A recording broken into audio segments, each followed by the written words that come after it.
अस्सलाम वालेकुम viewers, welcome to my channel story time. उम्मीद है कि आप सब खैरियत से होंगे, जहां होंगे खुश होंगे। तो आज जो स्टोरी मैं आपके लिए लेकर आया हूं, ये स्टोरी एक कहोटा के रहने वाले शाहिद नामी लड़के की है, जो कि कहोटा यूनिवर्सिटी में स्टूडेंट है, और कैसे उसकी लाइफ का ये पहला यूनिवर्सिटी पिकनिक उसके लिए नाकाबिले फरामोश साबित हुआ, जिसे वो शायद अपनी लाइफ में, अपनी जिंदगी में कभी भुला न सके।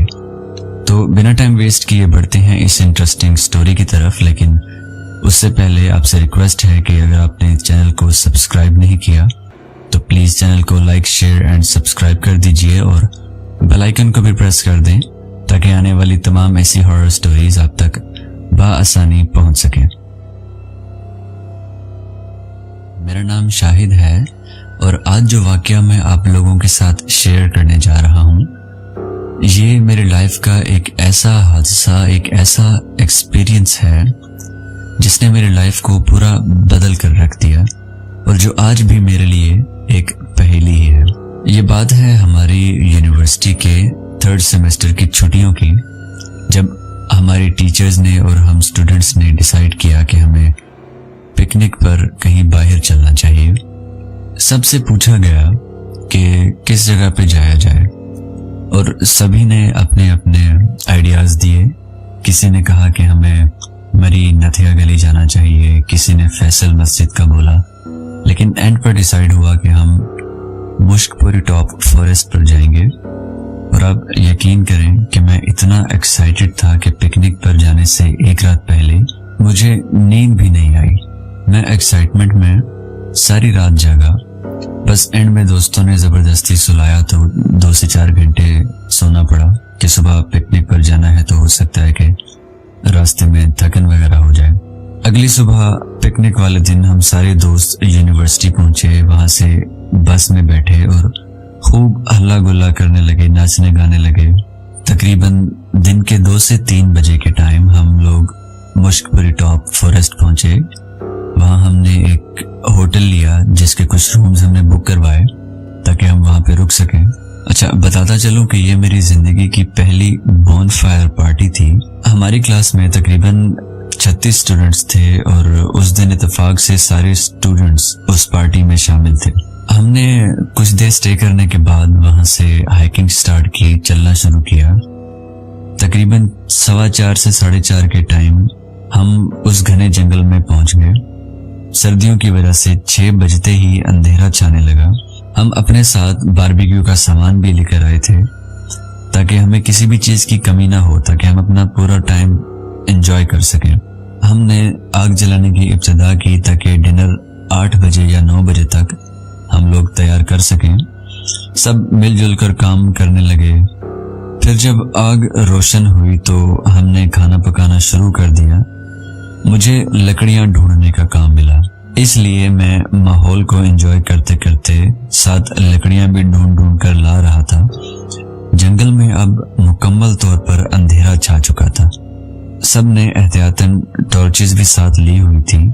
चारों तरफ से जानवरों की अजीबोगरीब सी आवाजें आ रही थी। बिना चांद का आसमान एक अजीब दिलकश डरावना मंजर पेश कर रहा था। वहां इतना अंधेरा था कि आग की शुआएं जैसे ही कम होती थी तो हमारे दिलों की धड़कनें बढ़ जाती थी। खैर, मैं लकड़ियां उठाने के लिए उस कैंपस से अपने दोस्तों से थोड़ा सा दूर आया ताकि मैं थोड़ी ज्यादा लकड़ियां एक ही साथ लेके जा सकूं। और अचानक एक लकड़ी उठाते उठाते मेरा पाँव किसी चीज में उलझा और मैं धड़म से किसी गहरी सी खाई में जा गिरा। मुझे पाँव और सर पर बहुत शदीद चोटें आई। मेरा जिस्म पूरी तरह बेजान सा हो चुका था। मुझे समझ ही नहीं आ रहा था कि ये मेरे साथ अचानक से हुआ क्या है। मैंने लोगों को बुलाने की कोशिश की, अपने गले से आवाज निकालने की कोशिश की, लेकिन मेरे गले से कोई आवाज ही ना निकली। दर्द की शिद्दत बहुत ज्यादा थी और मेरी आंखों में उस वजह से आंसू भी आ गए। लेकिन मैंने दुरूद शरीफ पढ़ना शुरू कर दिया, कलमा पढ़ना शुरू कर दिया ताकि मुझे डर न लगे। मैंने कुछ देर बाद थोड़ी हिम्मत की और उस अंधेरे में हाथ पैर चलाना शुरू कर दिए। تاکہ کوئی چیز میرے ہاتھ میں آ جائے جس کی مدد سے میں اوپر چڑھ سکوں، اوپر کی طرف جا سکوں، لیکن میری ہر کوشش بیکار رہی۔ مجھے چاروں طرف سے عجیب عجیب جانوروں کے گررانے کی آوازیں آنے لگیں۔ تھوڑا غور کرنے پر مجھے خود سے کچھ دور ہلکی سی روشنی کا احساس ہوا۔ میں نے سوچا بغیر کسی رسی وغیرہ کے اوپر جانا تو میرے لیے ناممکن سی بات ہے، تو مجھے کوئی ایسی چیز ڈھونڈ لینی چاہیے جس کے سہارے میں اوپر جا سکوں۔ میں اس روشنی کی طرف چل پڑا۔ میں جیسے ہی اس روشنی تک پہنچا تو میں نے محسوس کیا کہ میں ایک غار میں تھا جس کے اندر 2 سے 3 الگ الگ راستے تھے۔ میں نے سوچا کہ اس گھنے جنگل میں زمین کے نیچے یہ غار کیسا؟ میری حالت وہاں کے خوف کی وجہ سے بہت عجیب سی ہونے لگی۔ میرا سانس بند ہونے لگا۔ ہمت کر کے میں نے وہاں سے باہر نکلنے کی بہت کوشش کی، لیکن جس راستے بھی جاتا وہ راستہ مجھے اسی جگہ لے جاتا جہاں سے میں نے اپنا سفر شروع کیا تھا۔ اس غار کی حالت کچھ ایسی تھی کہ چاروں طرف اندھیرا، گہری خاموشی، جگہ جگہ مکڑی کے جالے، اور تھوڑی تھوڑی دیر میں کہیں نہ کہیں سے کچھ جانوروں کے ہلنے کی آوازیں، جیسے سانپ وغیرہ جیسے جانور میرے آس پاس ہوں۔ لیکن اندھیرا زیادہ ہونے کی وجہ سے مجھے کچھ ٹھیک سے دکھائی نہیں دے رہا تھا۔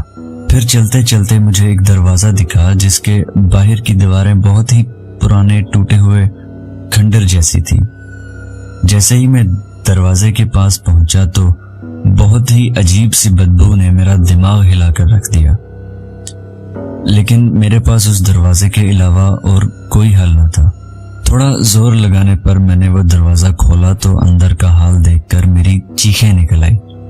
وہاں جوان لڑکے لڑکیوں کی لاشیں موجود تھی، لیکن عجیب بات یہ تھی کہ انہیں بہت ہی ترتیب سے کرسیوں پر بٹھایا ہوا تھا اور ہر کسی کے چہرے پر سفید کپڑا ڈالا ہوا تھا۔ یہ سب دیکھ کر میری برداشت جواب دے گئی اور میں وہیں بے ہوش ہو گیا۔ جب میری آنکھ کھولی تو میں اسی جنگل میں ایک کیمپ میں تھا اور میرے آس پاس میرے دوستوں کی بھیڑ تھی۔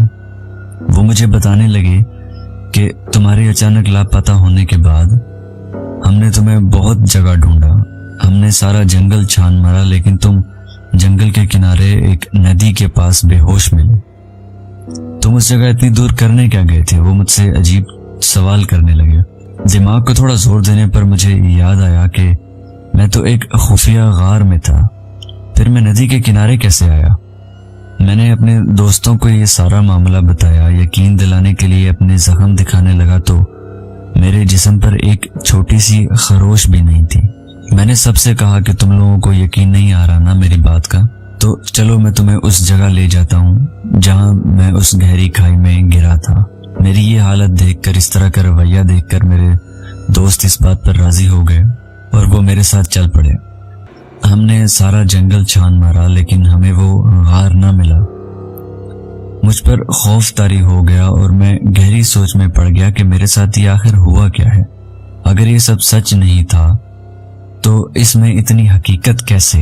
اس واقعے کے بعد ہمارے ٹیچرز نے فیصلہ کیا کہ ہم ابھی فوراً گھر کی واپسی کے لیے نکلیں گے، کیونکہ بے شک وہ اس بات کو ماننے سے انکار کر رہے تھے، لیکن سب کے چہرے یہ بتا رہے تھے کہ اس حادثے کے بعد ان سب پر بھی خوف کا قہر طاری ہے۔ اس واقعے کو گزرے آج تقریباً 2 مہینے ہو گئے ہیں، لیکن آج بھی یہ حادثہ میرے دماغ میں ایک پہیلی کی طرح ہے، ایک ایسی پہیلی جسے میں چاہ کر بھی حل نہیں کر سکتا۔